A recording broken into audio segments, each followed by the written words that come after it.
So it's Labor Day weekend and it's a Sunday, and as a spiritual person who is still deconstructing Christianity, it's always like a weird time for me. Like Sundays are always just strange because I do miss the ritual of going to church every Sunday, but I also know that I can't unsee what I have seen. And Labor Day weekend is always really interesting for me because the church I used to go to, that was the beginning of my deconstruction of faith, it's a large church in New York with a white pastor, very multicultural. But so when I first started going to this church, I thought, this is it. This is how life is supposed to be. This is how worship is supposed to be, like all of us together, no separation, because I grew up in a Black Baptist church. Now that's important because when Labor Day would come in Brooklyn, it's the Labor Day parade. And I was very confused because there would be from the pulpit celebrations of Caribbean culture, which is great. But I would get confused because what came from the pulpit was a lot of talking down about African Americans and African American culture. So when the Labor Day parade would come and you would see everybody in these beautiful outfits and not a lot of clothes were on, but I came up dancing, dance recitals. I was on the dance team in college.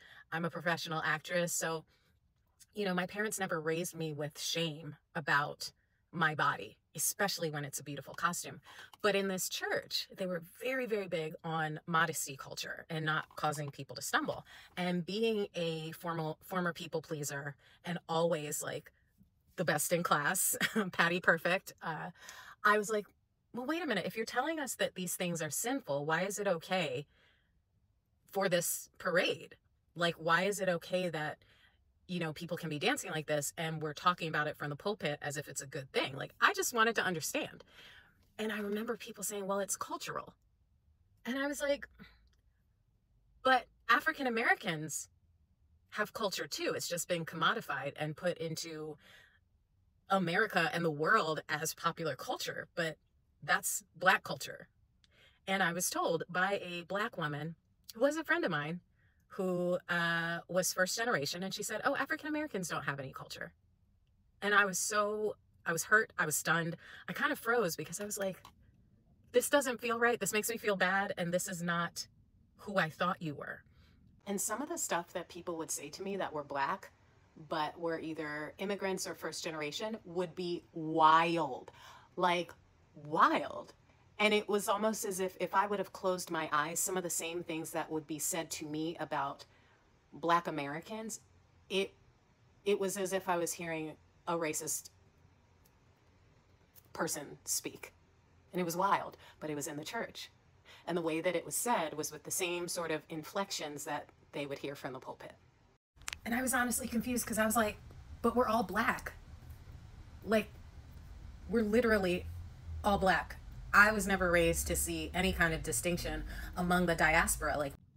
But now that I've gotten a lot of distance, I am able to see how some, not all, and of course this is for educational purposes only, this is based on my experiences, and I see that white supremacy, it's the same tool that plantation owners used to use to separate light-skinned Black people from dark-skinned Black people by basically telling one group that they're superior to another group. So in this church, what I experienced, and if there are other Black Americans who went to this church, I'm not going to name it because I'm sure I'm not the only one going through this or who went through this. I'm not the only one who went through this, but I remember feeling a very big divide between Black people based on where you came from.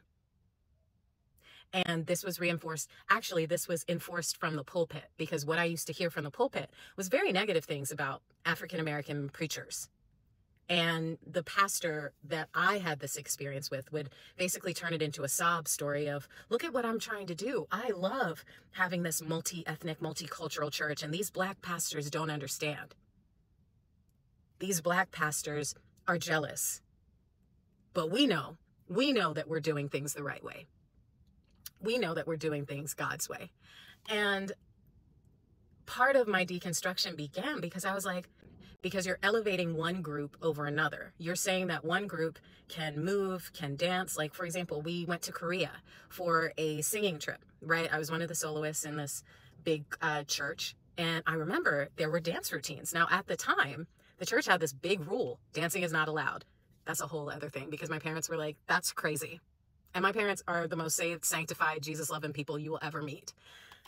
But I thought, I don't think I realized how much white supremacy had infiltrated my thought process, because I was in this new space where I was like, well, you know, this is what the new pastor says, and dancing is not okay. It causes people to stumble. It's worldly. But then when we went to Korea, we were having all of these dance routines to welcome us. Same thing in Japan. And I remember we went to this play that was basically hip hop and ballet fused together. It was very like Save the Last Dance, right?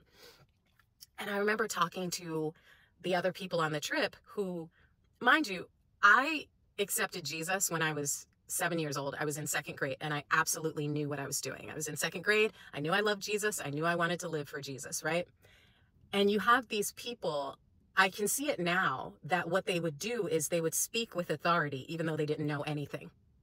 Because my spirit inside was like, none of this makes sense at all. But when you have grown up in a society where you are supposed to follow the rules to be a good girl or a good boy, then you accept what you're told. Even if, like, inside you're like, this doesn't feel right.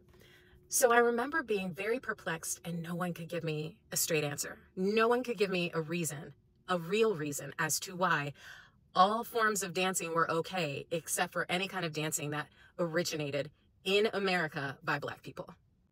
And, you know, what also bothers me were these missions trips, right? Even back in Pittsburgh, I remembered visiting a multi-ethnic church because I was really trying to find myself. Again, I wrote about this in my solo show, Suburban Black Girl. Stay tuned, because you will understand a lot more of what I'm talking about. But even in Pittsburgh, I was like, why are you doing all of these missions overseas when there are literally people outside of the church begging for food? Yet we're taking up special offerings to send elsewhere. I don't understand that. Why can't we do both? I'm not saying don't help people overseas. But what happens is you get a hierarchy, right? It's basically like, if you are overseas and struggling, we will help you. But if you are here in America and you're struggling, we don't care about you. Do better. Bootstraps mentality, right? But in the Black church, that's not it. In the Black church I grew up in, missions were about your town, were about your neighborhoods. How can I help out the people that are in need? And going to this large church in New York, I'm seeing us take up all of these offerings, and nothing is really being done to help the people that are literally sleeping on the sidewalk outside of the church. It never made sense to me. But now that I've gotten some distance, I'm like, oh, well, if you villainize Black and brown people here in America that are sleeping on the streets, and then uplift people in different countries that are struggling, then you still have that white supremacist hierarchy where Black Americans are at the bottom and everybody else is on top. What's that? There's a quote that someone said, if you can maintain systems of power as long as people have someone to look down on. Yeah, every Sunday I'm hit with more realizations and more observations about the role of the church. And I honestly think more people would be open to religion if people would just say sometimes, actually, I don't know. I don't know. And in all of my asking of questions, which is what we're supposed to do, right? Study to show thyself approved. When people couldn't answer my questions, then they would go to the gaslighting and the questioning of what my true faith was and whether or not I was really saved, which is not something that I experienced in the Black Baptist Church. Maybe this will be my Sunday series for other people who used to go to church and now don't, but are still spiritual people who love Jesus, but they just don't love the church. And please don't hit me with the church is made up of people, because who wrote the Bible then? If the church being made up of people and the people being imperfect, then why do we look at the Bible as a perfect document when people wrote it? Like, or the unwillingness people have to acknowledge that there are contradictions in the Bible. And I know I've read it back to forth several times, several different editions and translations, and I took notes because I really wanted to understand.